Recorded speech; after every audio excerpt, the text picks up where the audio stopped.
The orange haze of Titan's atmosphere turned violent that afternoon, swallowing the small surveyor shuttle hull. Cassian gripped the control stick, watching his instruments spin wildly as another wind shear pushed the craft sideways through banks of methane clouds. The mission had been simple routine, even.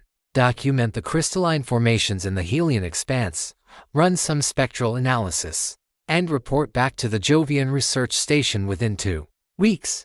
He wasn't supposed to investigate the signal, but something about the encrypted pattern cutting through his communication array had struck him as wrong. Not wrong in a dangerous way, but wrong in a way that spoke to the explorer buried beneath his professional obligation. Intelligence behind the code, intention, someone or something was calling for help. And the coordinates placed them directly in the path of the planet's worst storm system in decades. Stupid, he muttered, wrestling with the controls as another gust hammered against the hull. Absolutely stupid, Cassian. Then the left engine died. The shuttle lurched, groaned, and Cassian felt the sickening sensation of falling. He killed the failing engine, redirected power to the thrusters, and held his breath through a dizzying spiral that lasted 3 long seconds. The craft shuddered, steadied, and began its descent through the clouds. The landing was barely controlled. Cassian felt every impact through his teeth, one devastating crunch as metal met stone, a slide that seemed to last forever, and finally, a settling that felt almost gentle in comparison. Dust enveloped the cockpit, reducing visibility to nothing. He sat in the sudden quiet, hands shaking slightly as he ran through the post-crash checklist. Hull integrity, compromised but stable. Oxygen, sufficient for 6 hours outside. Beacon, transmitting. He should call for rescue. Should sit tight and wait for the nearest station to send a recovery team. Instead, Cassian sealed his suit and opened the hatch. Stepping out into the rust-colored twilight of Titan's surface, the signal was stronger here, pulsing through his scanner with a rhythm that made his pulse accelerate in response. -1 meters west. Maybe more. The ruins rose from the dust like the skeleton of something vast and impossible, a structure that human engineering could never have created. The shape was wrong, curves too precise, angles that seemed to hurt if you looked at them too long, surfaces that caught light in ways that defied conventional physics. Cassian approached carefully, every training protocol screaming at him to return to the shuttle. But curiosity had driven him into space in the first place. Curiosity and the kind of loneliness that came with being far from anyone you'd ever known. The closer he got, the more intricate the structure revealed itself to be. Fractal patterns in the metal seemed to shift as he moved, creating an optical illusion of depth and motion. It wasn't human engineering. The certainty of that struck him like physical weight. Alien technology, ancient and sophisticated. The beacon's signal grew louder, more insistent. Cassian picked his way over fallen sections of the structure, his suit's lights cutting through shadows that seemed to absorb photons. The metal beneath his hands was warm, still holding onto residual energy. Then he saw the opening, a jagged cavity with faint luminescence spilling from within. Blue lines, almost like veins, ran along the interior surfaces. And there, half buried beneath a collapsed section of plating, was a figure. Cassian's breath caught. Humanoid, but not human. The being was smaller than him, with a silhouette that seemed almost delicate if not for the elaborate armor plating that covered most of the visible body. The armor wasn't like anything Cassian had ever seen, sleek black material that seemed to drink in light, etched with silver patterns that spiraled like living things. But the right side of the breastplate was shattered, and a jagged piece of metal protruded through the armor at the shoulder, pinning the figure to the ground. Cassian knelt quickly, pulling up his suit's diagnostic scanner. There was energy here, faint and fluctuating, but definitely present. Biological, but not quite right for any known human standard. Whatever this being was, it was alive. Barely. "Hey," he whispered, uncertain if sound would even register. "Can you hear me?" For a long moment, nothing. Then the helmet's visor flickered, cycling through darkness before settling into a dim transparency. Cassian found himself looking into eyes that weren't quite eyes, silver luminescent irises that seemed to contain entire galaxies, surrounded by a face structure that was familiar enough to be comforting, but different enough to be breathtaking. High cheekbones, a sharp jawline, lips that were slightly too full. Beautiful, even through the pain that clearly etched every feature. The voice came out as a rasp, barely audible even through the suit's audio sensors. "Who are you?" "My name is Cassian," he said, keeping his voice steady and calm. "I'm human. I heard your signal and came to help. Can you move?" The being tried, and Cassian could see the effort it cost. The body convulsed slightly, and the figure slumped back against the metal. "I'm not going to let you lie here," Cassian said, and he meant it with absolute certainty. He ran his scanner over the figure methodically, cataloging the injuries. Internal bleeding, massive trauma, an energy signature that was rapidly destabilizing. Without intervention, this being would be dead within the hour. "I need to remove your armor," Cassian said carefully, "to treat the injuries. I know this might be difficult, but if you don't let me know one," the voice interrupted, and the silver eyes seemed to focus on him with sudden clarity. "No one has ever removed the armor. It is," the being paused, searching for words. "It is intimate, sacred." Cassian understood then that he wasn't just dealing with injuries. He was dealing with something cultural, something that went far deeper than just practical medical necessity. He looked into those silver eyes and saw fear there, but also something else. A desperate hope. "My name is Vex," the being whispered. "And I am so tired of being alone." Cassian reached out slowly, giving Vex every chance to refuse. When the being didn't pull away, Cassian began to work on the armor, each segment responding to his touch with a soft hum, and furling like the petals of some strange mechanical flower. Under the armor, he found skin that shimmered like liquid graphite, veins running through it that glowed faintly with blue luminescence. And as he worked, Vex's eyes never left his face, watching him with an intensity that made Cassian's heart race in a way that had nothing to do with the medical emergency unfolding beneath his hands. The sealed chamber was deeper than Cassian expected, hidden 3 levels beneath the main structure. Vex had gestured weakly toward a specific section of the ruins, and Cassian, carrying her carefully in his arms despite her initial protests about propriety, had followed the faint blue luminescence of those alien veins down corridors that seemed to pulse with dormant energy. The chamber itself was vast, circular, with walls that glowed softly with accumulated light. At its center sat what appeared to be a meditation pod, though Cassian could only guess at its purpose. But it was the smaller alcove off to the side lined with something that looked almost like medical equipment that drew his attention. Vex nodded toward it with the barest movement of her head. "Safe," she whispered. "The old one's built well." Cassian lowered her gently onto a raised platform that seemed designed for exactly this purpose. The moment her body made contact with the surface, the walls brightened, and a soft hum filled the chamber. Symbols cascaded across one wall in a language Cassian didn't recognize, and then a mechanical voice spoke in perfectly accented English. "Welcome, Traverser. Medical protocols initializing. Your biology will be scanned." "And I," Cassian breathed. "Echo," Vex murmured. "The facility's guardian. It has been here for longer than either of us have existed."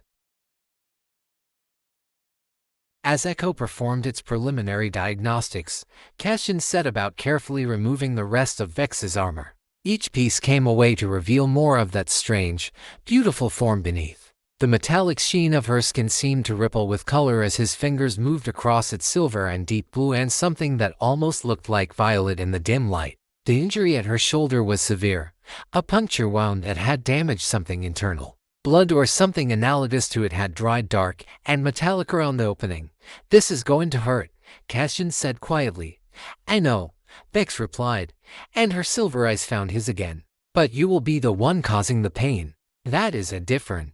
Cassian wasn't sure what she meant by that, but there was something in her tone that made him pause. He looked at the alien being before him, vulnerable now in ways that went beyond the physical. Her armor had been her shield, and she had let him strip it away despite the cultural significance she'd attributed to it. Trust, perhaps, or desperation, or something that existed in the space between the two. He worked methodically, following Echo's guidance as they ran him through the necessary procedures. The facility still had access to medical supplies, ancient but still functional. Cassian cleaned the wound, applied something that Echo assured him would promote cellular regeneration, and wrapped Vex's shoulder with a stabilizing band made of material that seemed to bond with her skin. Throughout the process, Vex remained still, watching him. Her breathing gradually steadied as her body began to respond to the treatment. The faint luminescence along her veins grew brighter, pulsing with renewed energy. "Your people do not normally treat injuries this way?" Cassian asked, his hand still gentle against her shoulder. "Among my kind, we are trained from childhood to endure pain in silence," Vex said slowly, choosing her words with care. "To show vulnerability is to show weakness. Medics exist, but the process is a clinical, harsh. Efficiency over compassion." She paused, and he felt her whole body relax slightly under his touch. "This is not how I was taught that care should feel."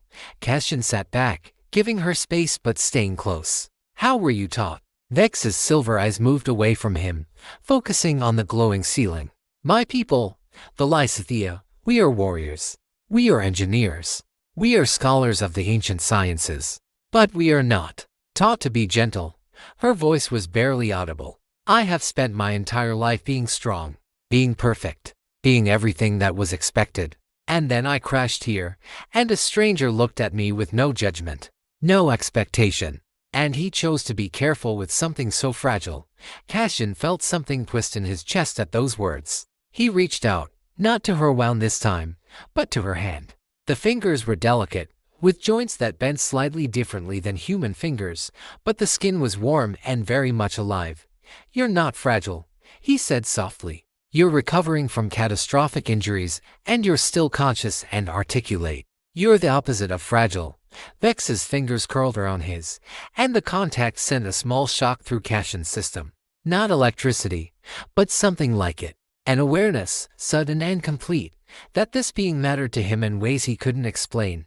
"Echo," Vex said, "what is the status of the harmonic fields? Are they still active?" "Affirmative," they responded. "The structure remains shielded from external detection.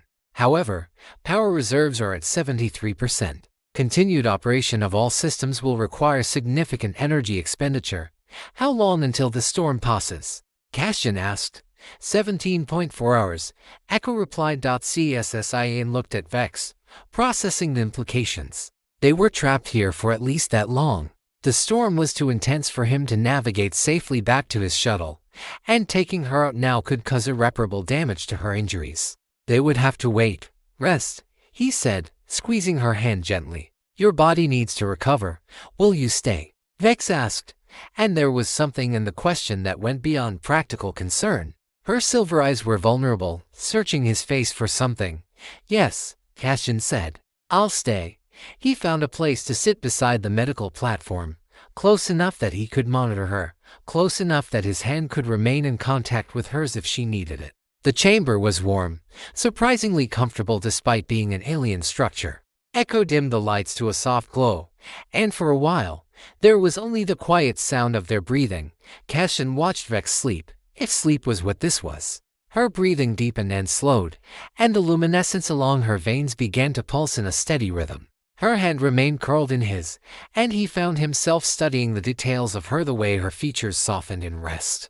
The delicate tracery of those glowing veins beneath her skin, the contrast between the hardness of her warrior training and the gentleness he'd glimpsed beneath it. He'd been alone in the void for so long. The research stations were functional but sterile. His colleagues were competent but distant. The universe was vast and empty, and he'd grown accustomed to that emptiness. But now, holding the hand of an alien being in the heart of a dead civilization's ruins, Cassian felt something shift within him. Connection, recognition, the sense that he'd found something in this crash that was far more valuable than any mineral deposits. Hours passed. Cassian dozed fitfully, never fully releasing his grip on Vex's hand. When she stirred, he was awake immediately. "The pain is less," she murmured, her silver eyes opening and meeting his. "And I feel strange." "That's the medication," Cassian said. "It should help with the healing." "No," Vex said, and there was almost a smile in her voice. "I mean that I feel strange here, with you, in a way that I have never felt before." Cassian leaned closer, his heart racing. "Good strange or bad strange?" Vex's hand tightened in his, her luminescent eyes searching his face. "I do not have enough context to know," she whispered. "But I am not afraid. And I should be. I am injured, trapped, far from my people, and my enemy may still be searching for me. And yet, I am not afraid." "Your enemy?" Cassian asked, concern flooding through him, but Vex's eyes had already closed again, her body pulling him back into the gravitational field of her presence as sleep reclaimed her. Cassian remained where he was, questions multiplying in his mind. but unwilling to break the contact of her hand in his. Whatever had brought Vex to Titan, whatever had crashed her ship, whatever danger pursued her, it would have to wait until morning. For now, in the quiet of the ancient chamber, there was only this, two beings from different worlds, finding solace in the simple act of touch. The ancient library revealed itself gradually as Cassian and Vex ventured deeper into the facility. The storm outside still raged, but here in the depths beneath Titan's surface, there was only silence and the soft glow of systems that had been waiting for visitors for thousands of years. Vex moved slowly, her strength gradually returning, though the wound at her shoulder still caused her to wince with each careful step. Cassian stayed close, his hand never far from her arm, ready to catch her if she stumbled. Echo had mapped the facility for them, highlighting a path toward the central archive where Vex believed the answers to her situation might be found. The Lysithea have existed for longer than your species has walked upright, Vex explained as they descended through corridors lined with crystalline data storage. We built this place as a sanctuary, a repository of knowledge from before our empire fractured. Your empire fractured? Cassian asked, noting the past tense. A war, Vex said quietly. Centuries ago now. My people were divided on whether to preserve the old knowledge or destroy it. Some believed the ancients' wisdom was too dangerous to maintain. Others believed it was our responsibility to preserve it. She paused at a sealed doorway, and Echo's lights illuminated a series of symbols that Vex traced with one delicate finger. I was sent here to retrieve something that could end the conflict peacefully. But the ones who opposed my mission, they did not want peace. The doorway opened, revealing a chamber that stole Cassian's breath. Holographic displays floated in the air, countless archives of information shimmering in colors that had no names. At the center of the chamber stood a pedestal, and floating above it was a crystalline object that pulsed with an inner light. The harmonic crystal, Vex whispered. It contains the original programming of the old ones, the foundation of all Lysithea knowledge. With it, I could prove that the ancient ways need not be weapons. They could be tools for advancement, not destruction. Cassian was about to respond when Echo's voice cut through the chamber. Alert. External presence detected. The harmonic field has been breached. The lights in the facility flickered, and a sound echoed through the corridors, the heavy footsteps of something large and deliberate. Cassian pulled Vex back into the shadows, his mind already running through possibilities. The storm should have concealed them, should have kept them hidden. They found me, Vex breathed, her hand gripping his arm with sudden desperation. Kale. It has to be Kale. Who is Kale? Before Vex could answer, a figure emerged from the corridor. Tall, with skin that shimmered in silver tones similar to Vex's own, but adorned with armor that spoke of authority and military precision. The being's eyes were silver like Vex's, but colder, harder, and they were focused entirely on Vex with an intensity that made Cassian instinctively move to shield her. Vex, the figure said, its voice resonant and commanding. Finally, do you have any idea how long I have been searching for you? Kale, Vex said, stepping forward despite Cassian's protective gesture. You should not have come. Should not have come. Kale moved into the chamber, and Cassian could see now that this being was armed with weapons that looked both ancient and lethal. You disappeared into a forbidden zone. Your beacon was encrypted, and you have been missing for 6 of your human weeks. The Council believes you are dead. The Council wanted me to fail, Vex said sharply. They sent those constructs to sabotage my mission. Kale's expression shifted, something almost like regret crossing those alien features. The Council is divided, Vex. There are those who support your quest for peace, and there are those who believe the old knowledge should remain buried. When your ship's distress signal was intercepted, I volunteered to retrieve you. But the opposition faction sent their own recovery team. That was no accident. Cassian watched this exchange carefully, trying to parse the politics and history that seemed to weigh so heavily on Vex's shoulders. But what struck him most was the way Vex's hand found his, gripping it tightly, not letting go, not turning toward her own kind, but staying anchored to him. Kale, this is Cassian, Vex said, introducing him with what Cassian recognized as deliberate formality. He saved my life. He risked everything to bring me to safety. Kale's gaze shifted to Cassian, and there was something in the alien's expression that might have been curiosity or calculation. A human? How unexpected. Kale paused, studying them both. Your attachment is documented. The harmonic readings from your bond are quite pronounced. Cassian felt heat rise to his face. Bond. When two beings of compatible biology spend extended periods in close proximity, particularly during vulnerable moments, a harmonic resonance develops, Kale explained with the clinical precision of someone reciting facts. It is not permanent, but it is significant. Vex's hand tightened in his. And when Cassian looked at her, he saw that her luminescent skin had taken on shades of deep violet and rose colors that seemed to bloom with emotion. We need the crystal, Vex said, turning back to Kale. With it, we can prove that coexistence between the traditional and progressive factions is possible. Cassian's presence here proves that, to beings from completely different worlds, different biologies, different cultures, and yet we have found understanding. Kale moved toward the pedestal, studying the floating crystal. The opposition faction will not accept human testimony as validation. Then let them send their own people to speak with us, Cassian said, surprising himself with the steadiness in his voice. Let them see what Vex sees. That connection doesn't require identical biology. It requires willingness, compassion, the choice to understand something outside yourself. Kale was silent for a long moment, then turned back to Vex. You have changed. The Vex I knew would never have allowed sentiment to factor into strategy. The Vex you knew had never felt seen, Vex replied quietly, squeezing Cassian's hand. Had never felt truly known by another being. Perhaps that changes perspective. Kale reached up and gently took the crystal from its pedestal. Very well. We will return to the assembly. We will present your case and this human perspective. But Vex, understand this: the journey will not be easy. Your people will fear what you represent. Change always frightens those in power. I understand, Vex said. But I am no longer alone in facing that fear.